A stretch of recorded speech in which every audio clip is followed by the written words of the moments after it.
In this section, we look at classifying organic molecules. And the reason for classifying these organic molecules is because the types of reactions that happen are very related to their structure. So when we classify molecules in certain ways, like alcohols classified as primary, secondary, or tertiary, then we can say that an alcohol engages in a certain kind of reaction because it's a tertiary alcohol.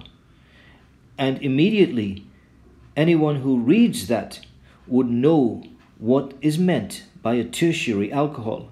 So like with most classification systems, the purpose of it is to make for ease of communication. So let's look then at the three groups that we are going to study.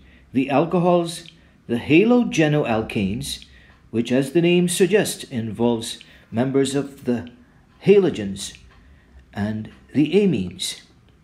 We're going to classify them based on the complexity of their structure, defining primary alcohols, secondary alcohols, and tertiary alcohols, and then doing the same for halogenoalkanes and amines.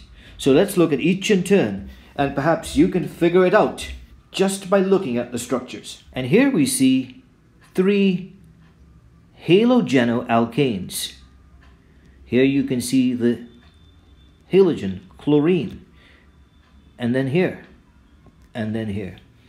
So which one is primary, which one is secondary, and which one tertiary? Stop and think about it for a while. Did you observe the differences among the three structures shown here? Here chlorine attaches to a carbon that in turn attaches to three other carbons.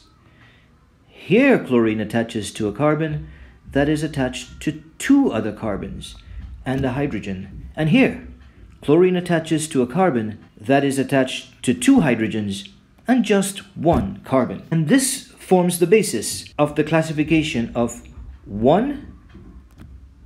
carbon 1, chlorobutane, because it's 4 carbons in the chain, 1 chlorobutane as a primary halogenoalkane, and 2 chlorobutane as a secondary halogenoalkane. And here 2 chloro,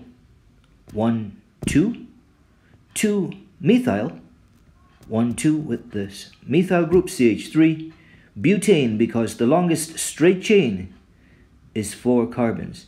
And even if we went with the straight chain in this direction, which is possible, this way and then this way, then this would still be carbon number 2, and this would be a methyl group, and the name would still be 2 chloro, 2 methyl butane.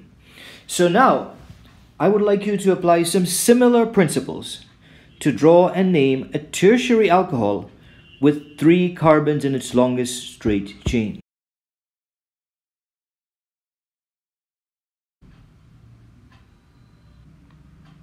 Let's take a look at the answer now. Can you see why this is a tertiary alcohol in keeping with this being a tertiary halogenoalkane? Again, you should note that there is a carbon which attaches to the OH group, the alcohol functional group.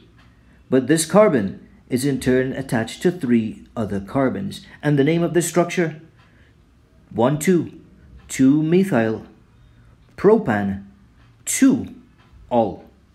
So now I would like you to draw the structure of hexane 3-ol and to classify it as a primary, secondary, or tertiary alcohol. And finally we come to the amines. And as you can see here, it's a little bit different with the amines, because here it's not about the functional group being attached to a carbon and then looking at what's attached to that carbon. But the amine group refers to the presence of nitrogen, and that nitrogen could possibly be attached to 2 hydrogens in the simplest type of amine, like ethyl 1-amine, 2 carbons, and then the amine group, NH2.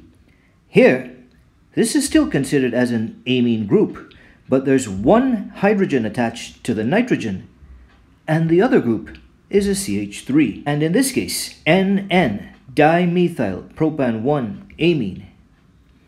NN referring to the fact that 2 methyl groups, dimethyl, are attached to propan 1,2,3, 1-amine. So here you have a tertiary amine, a secondary amine, and a primary amine.